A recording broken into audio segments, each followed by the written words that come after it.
Do you know why you make choices you do as a business owner? Well, today's guest might just have the answer. In this episode, I had the privilege of interviewing wellness and leadership coach Renee Privette-Stutz. We talked about how understanding your natural decision-making patterns can radically improve how you lead, hire, communicate, and ultimately your bottom line. We discussed important topics such as your awareness when it comes to decision making, team communication, how to recognize and respect different styles, and how to find a leadership balance that's going to build a stronger, more profitable team. If you're running a business, this episode is for you.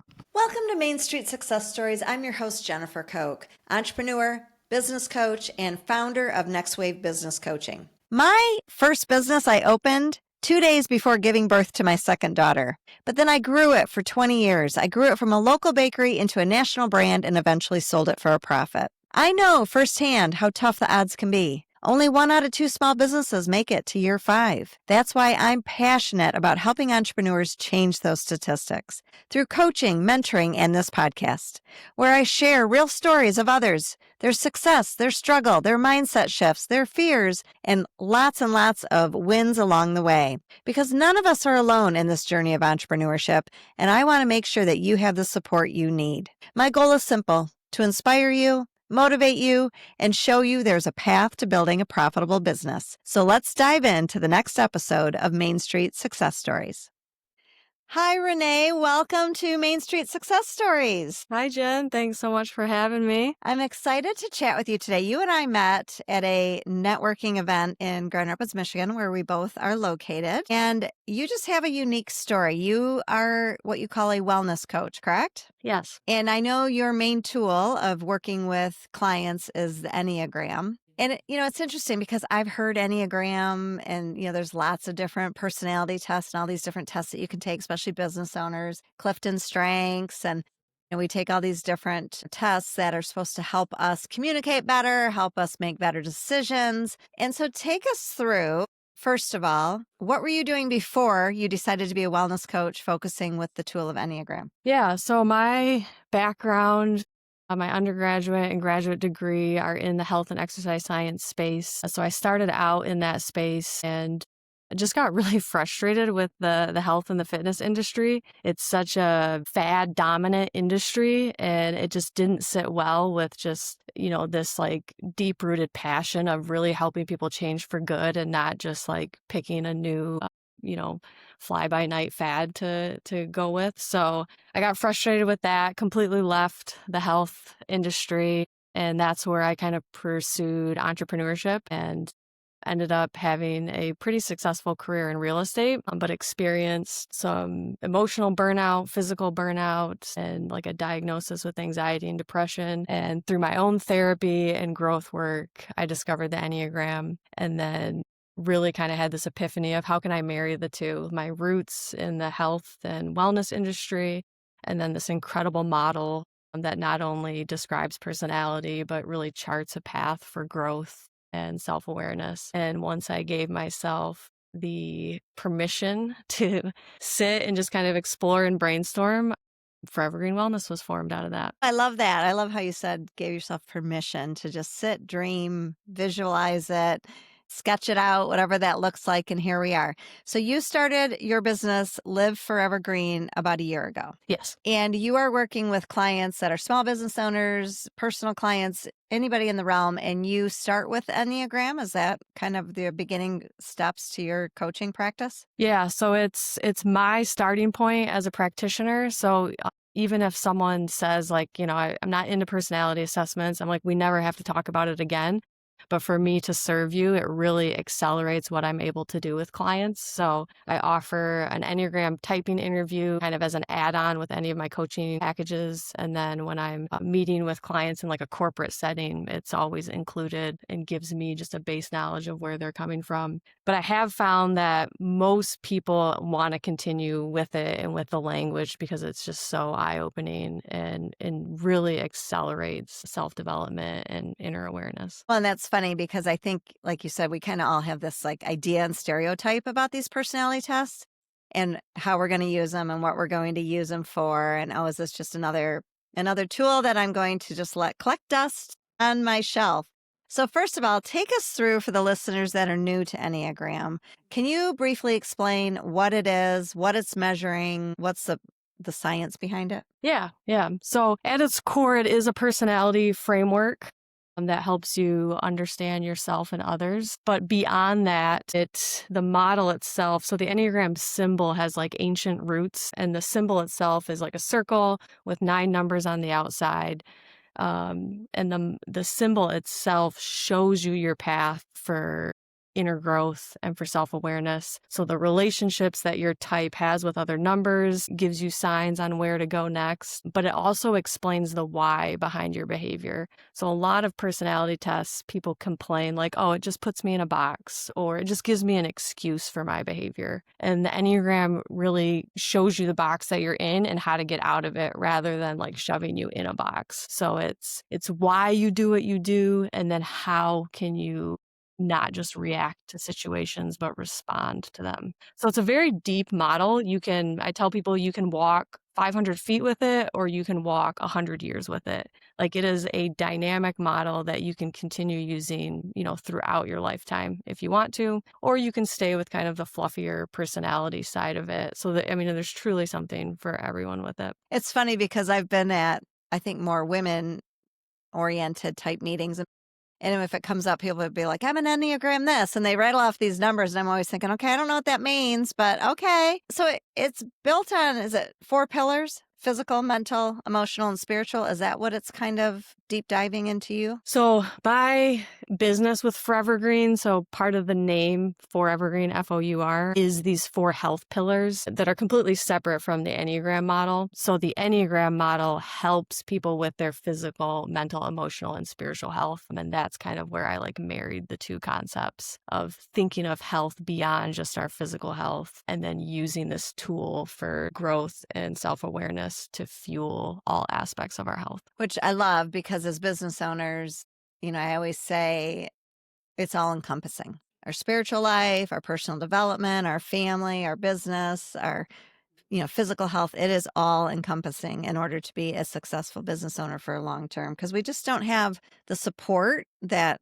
corporate or people working outside of an entrepreneurial life have. And so we have to really almost kind of build it ourselves, if you will.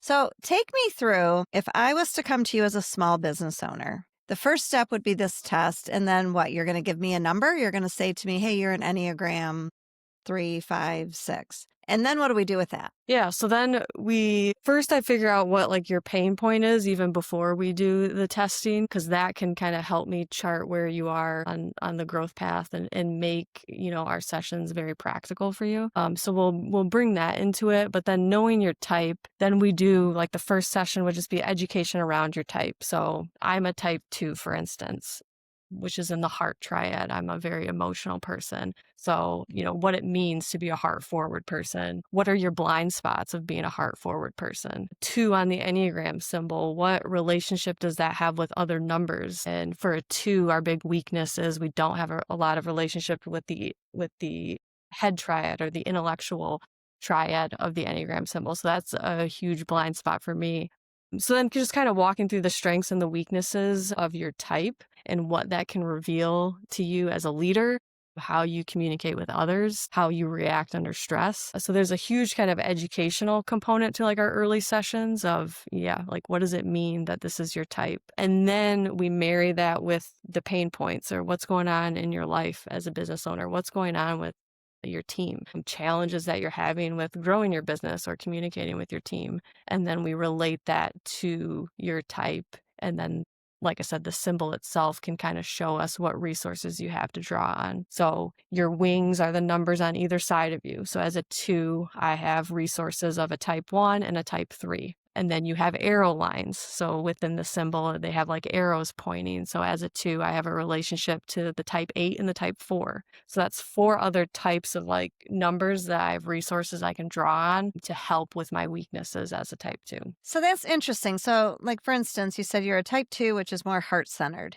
So you tend to probably make emotional decisions. So as a business owner, when you either want to spend money on something, invest in something, hire somebody, you might be, without even knowing it, just, what is already kind of ingrained in you to make this emotional decision without stepping back and thinking, okay, I need to look at the data. I need to see, the strategy behind this. So I can see how we're all wired with this default decision making. And so knowing that you're a 2 is the idea then. I love how you say, first of all, awareness, because anytime we're aware of anything, we can make it better, we can improve it, is then to figure out who to bring in to help you make those decisions? Or can you kind of retrain yourself? Like, do people change numbers? Yeah, the big myth that I hear is people like, oh, I was this number and now I'm this number. And the original Enneagram theory is no, you never change numbers. So you're always that number. You're born with that number. So like the original Enneagram teachers say, as you came out of the womb, you had like the influences of that number, and then early childhood really ingrained personality and these automatic behaviors into you. But you're trying to be the high side of that number and draw on as many numbers as possible. So like the perfect human would be the perfect balance of all 9 numbers. None of us will ever get there in this lifetime, but that's kind of the symbol, is like representing like all the best qualities of humanity. So then you're just trying to get to the high side of your number. So how can I, bring out all the best qualities of a type 2 and work on my weaknesses? So as you mentioned, this could involve, asking advice from people that I know are more intellectual or in the head triad. So there's 3 different triads with the Enneagram symbol. There's the heart triad or the emotional triad, the body center triad or gut center, and then the intellectual or mental center. And it can be fun when everyone on your team knows your Enneagram number, or like your friends know your Enneagram number, because when I have to make a business decision that needs to be rooted in facts and data, you better believe I'm going to my head center friends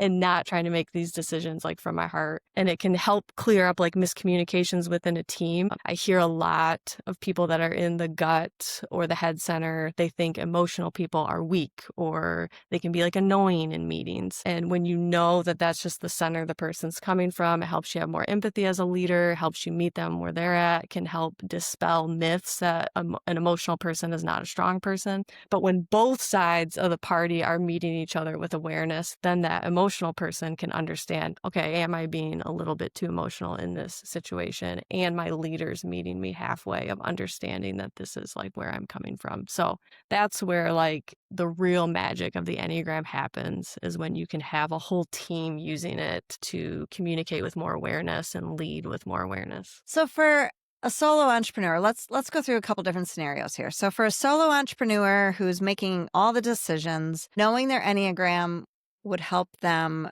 sounds like, be aware so that they're not just jumping in and, making something heart-centered, or just trusting their gut and going for it, which you kind of have to do that a little bit. But it would bring in the idea of, okay, I know this about myself, so it's important for me to find some outside counsel or mentorship that can help me with this decision. Is that a fair way to explain for a solo entrepreneur how best to use it? Yeah, definitely. And like a lot of mistakes a lot of solo entrepreneurs, including myself, make is we bring in support that like looks, acts, and talks like us. And so, yeah, it helps you diversify where you're going out for your resources, your advice, your business counsel. Yeah. Oh, I love that, because you're right. We always want to find the people that are just going to agree with us. Yeah. The Yeah. big example that I use is tech companies, for whatever reason, tend to be all people of the same type. And it's usually these more head type people, great visionaries, but just like not good with like bogged down day-to-day tasks. And it's like, okay, they need like a type 1 person to be brought into this, team. And so with different businesses, you see a little bit more of like types, joining together, and then there's no diversification of like skills. Yeah, that's really interesting. Okay, so now take us through a team of like 10 or under. Do you recommend that everybody on the team takes this test? I do.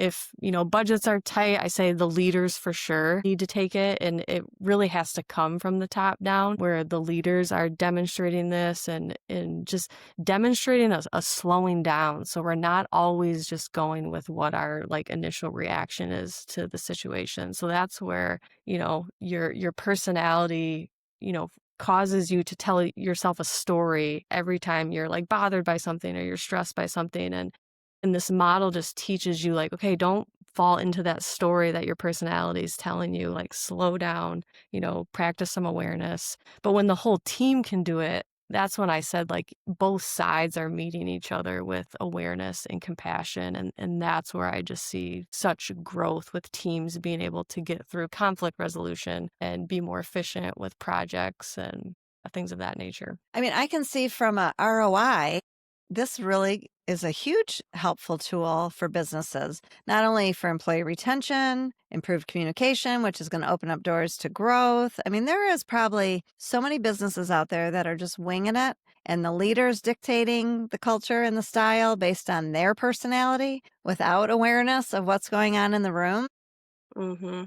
There are a lot of people out there that probably think these things are fluff, like they're a little too woohoo. But when you really think about if you use it and train yourself and train your staff on how to use it, how important it can be to the bottom line of your business. Absolutely. Like it's a self-verifying psychological model, which can be tough to put into like numbers. But yeah, it's the health of the team just really shines and verifies that this stuff really works. And as you mentioned too, just the added employee benefit. I mean, that's like a beautiful side effect that I tell people that comes out of this, especially with smaller businesses that don't have an HR department. You don't have, some of these fancy health incentives that bigger companies can offer their employees. And the Enneagram model gives people almost like a little bit of therapy for themselves. And then when I combined it with other Forever Green principles, like the physical, mental, emotional, and spiritual health, it helps leaders hold their employees in a compassionate way that encourages retention. Yeah, I love that. So, what about hiring? Do any companies use it as part of the hiring process before they're offered the position? Yeah, so I have worked with leaders that have interviewed candidates, and we've done there's written tests that you can take that find out your type, and then there's typing interviews where it's basically me asking a series of questions and typing you in that interview. So um, I more commonly use the written test with leaders that are interviewing candidates. And this is where they're looking for a particular skill set or they have a lot of people of a certain type. And so it's not the main indicator of if they get hired or not, but it allows the leader to gain insight into, what this person's like natural skill sets are, what maybe some of their weaknesses, because that can be hard to bring out in an interview. I mean, we try to bring our most authentic selves forward, but like both sides are trying to impress each other, so it can be hard to kind of get a true picture of people's strengths and weaknesses. Yeah, and I think it would just help with, like you said before, the balance and the communication style. And the tech companies have all these like head-centered, gut-centered, people where we need a little bit of balance. So give us a few examples of how you've been working with clients this first year. I know you've had some business clients and, you don't have to give us the nitty-gritty specifics, but, take us through kind of what you've done, what you're seeing, and what success stories have come out of when they hire somebody like yourself to administer the Enneagram, but then go further. Like, how do we implement this? How do we use it? Because I feel like as leaders, we like to offer these things because it makes us feel good, like we're doing something, but then we don't use them.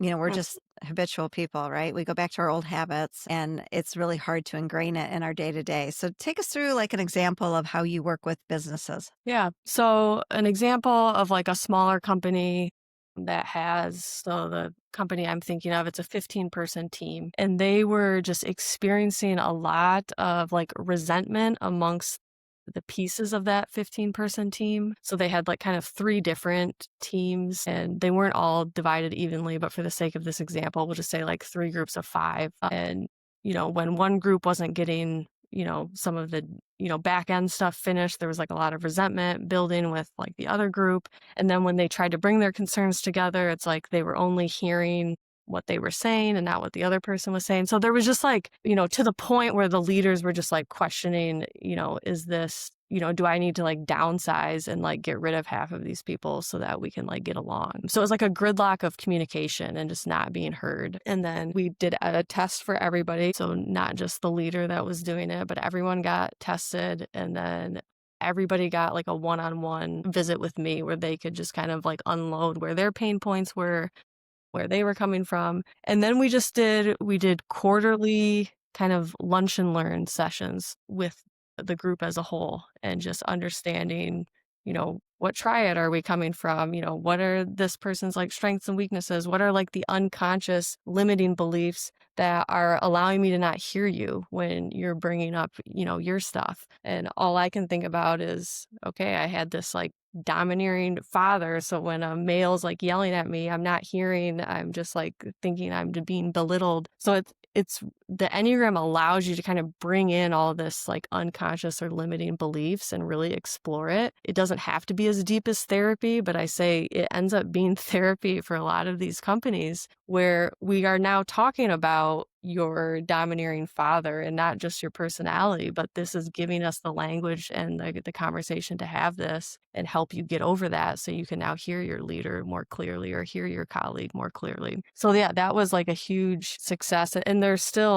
using the model. So we're going to go into this next year. I'm planning, as a lot of companies are getting their budgets ready for 2026, how can we continue to use it? Where in 2026, we're going to look more at like the resources each number has. So like people's wings and their arrow lines. And we're kind of over the initial education on type. Now we get to move into supporting numbers and supporting resources these people can use. That's really interesting. So you've only been working with them a short amount of time, but you're probably already seeing better communication, less finger pointing, less defensiveness. And do some of these people, once they get their Enneagram, start to understand, and like you said, this could unpack some trauma or experiences that we had as, a younger person, do they sometimes want to do one-on-one work with you? Is that an option? Yeah, and then that's another way I'm growing my business is I sometimes get in with these groups, but then I can continue one-on-one as people need more time and attention